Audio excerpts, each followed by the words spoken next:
voilà donc pour la correction de l'exercice 7 qui porte sur une résolution d'équations différentielles du second ordre et à coefficient constant. Alors, donc première étape, comme dans le cours, ça va être de résoudre l'équation homogène. Donc étape 1, c'est trouver les solutions de E0, et E0 c'est l'équation homogène associée, y seconde plus 4y' plus y est égal à 0. Alors, on sait qu'il faut passer par l'équation caractéristique, donc on va donc considérer l'équation r carré plus 4r plus 1 est égal à 0. Donc on y va pour le calcul du delta qui nous fait 16 moins 4ac 4 qui est égal à 12. Et 12, c'est le carré de 2 racines de 3, donc au carré. J'ai donc deux solutions, R1 qui est égal à moins 4 plus 2 racines de 3 sur 2a, et R2 qui est égal à moins 4 moins 2 racines de 3 sur 2a. Et donc, je vais quand même juste simplifier par 2. Ça me fait moins 2 plus racine de 3. R2 est égal à moins 2 moins racine de 3. Donc, les solutions d'après le cours de E0 sont les fonctions.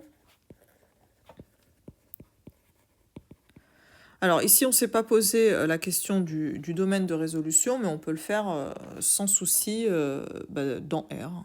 Donc on résout dans R. Voilà. Donc ce sont des fonctions YH comme homogènes qui vont de R dans R et qui a X associe, alors c'est lambda 1 exponentielle R1x, donc je ne suis pas obligée de recopier la valeur de R1, rien ne m'y oblige parce que je les ai définis juste au-dessus. Donc moi je vais garder leur nom, je les ai déjà définis, avec lambda 1 et lambda 2, bien sûr, qui sont deux paramètres de R. Donc voilà pour la première étape qui nous a permis donc de résoudre l'équation homogène. On va passer maintenant à l'étape numéro 2. On va trouver une solution particulière de E. Alors, quand c'est équadif à coefficient constant du second ordre, on a vu dans le cours uniquement la méthode de la ressemblance. Donc, écoutez, on va l'appliquer. Donc, on va la chercher sous une forme particulière. Et la forme particulière, faut qu'elle ressemble à notre second membre, comme son nom l'indique. Et le second membre, c'est du cos t exponentielle t. Donc ça veut dire que le cos t va me fournir quelque chose de la forme a cos t plus b sinus t. J'ai de l'exponentielle t.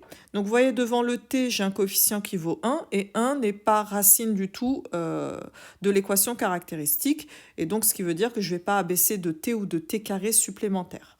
Donc, je vais maintenant remplacer dans mon équadif, mais pour ça, j'ai besoin bien sûr de dériver une fois puis deux fois. Donc, en dérivant une fois, ça me donne moins a sinus t plus b cosinus t exponentielle t. Et maintenant, je dérive l'autre morceau. Et la dérivée d'exponentielle t me renvoie encore exponentielle t. Alors, pour simplifier les choses, je vais quand même réduire ou tout factoriser. Donc, je mets l'exponentielle t en facteur. Des cos t, j'en ai combien? J'en ai a plus b.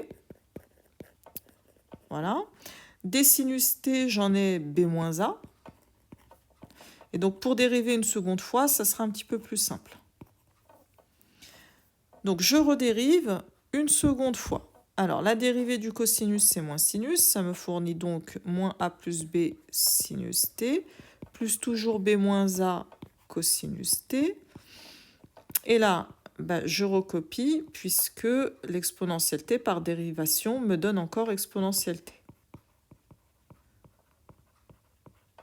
Voilà. À nouveau, je vais quand même tout réduire, factoriser par sinus et cosinus. Donc, qu'est-ce que j'ai en cosinus t? J'ai du a plus b moins a. Donc, les a s'en vont. Et j'ai 2b. Donc, j'ai 2b cosinus t.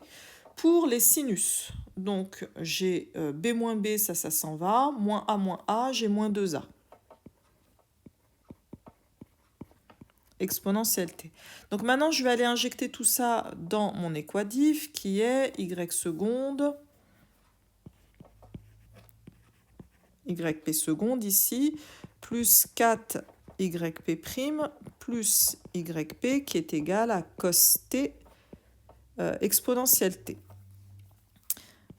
Donc en remplaçant, alors moi j'aime bien faire les calculs de tête, donc je vais regarder de tête les coefficients du cosinus. Donc je vais faire 2b plus 4 fois cette quantité-là, plus cette quantité-là. Donc je vais faire les b en premier du coup. Donc j'ai 2b plus 4, ça m'en fait 6 et c'est tout. Donc ça me fait 6b. Pour les a, donc j'en ai pas ici. Ici, pardon, j'en ai 4. Et ici, j'en ai 1, donc j'en ai 5 au total. Donc plus 5a cosinus t. Alors on va faire pareil pour les sinus. Donc les sinus. Donc si je m'intéresse que au a, donc ça me fait moins 2a. Moins 2a, moins 4a, moins 6a, et c'est tout. Donc moins 6a. Je regarde maintenant les b, donc j'en ai 4 ici, j'ai du 4b, 5b. Donc plus 5b, sinus t, le tout en coefficient, en facteur de exponentielle t, qui est égal à cosinus t exponentielle t. Donc à partir de là, je peux identifier, bien sûr. Donc, avec les coefficients devant le cosinus, ça me fournit 6b plus 5a qui est égal à 1.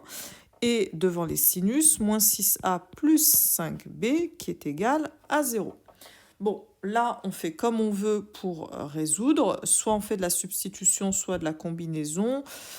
Je vais faire de la substitution. Allez, donc je vais avoir, par exemple, a qui va s'écrire 5 sixièmes de b. Ok, donc je vais injecter là-dedans. Donc je vais avoir du 6b plus 25 sixièmes de b, et ceci est égal à 1. Donc ça me fait 36 plus 25, ok.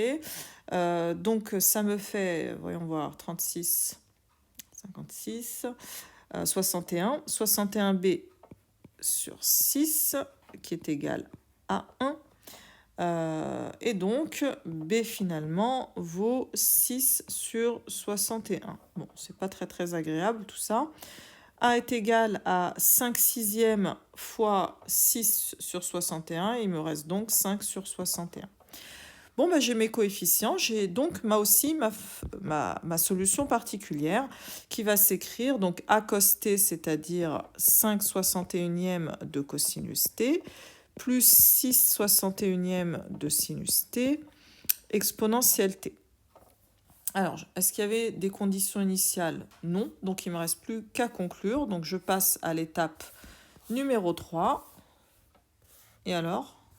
Je ne veux plus m'ajouter de page. Voilà. Donc, l'étape numéro 3. Je conclus. Les solutions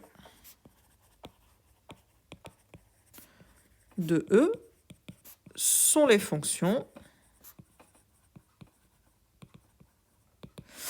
Donc, y qui va de R dans R et qui a x associé. Alors, yp, alors je me souviens plus du YH, c'est ok.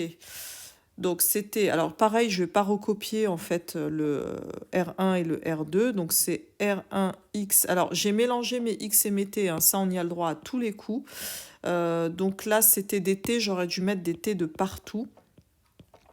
Bon, c'est pas très compliqué, hein. Vous revenez, vous remplacez tous vos x par des t. Ça arrive souvent parce qu'on a tellement l'habitude de le faire avec des x que dès qu'on change de variable, hop, on l'oublie. 6 61e de sinus t, exponentielle t, et bien sûr lambda 1, lambda 2 qui sont des paramètres.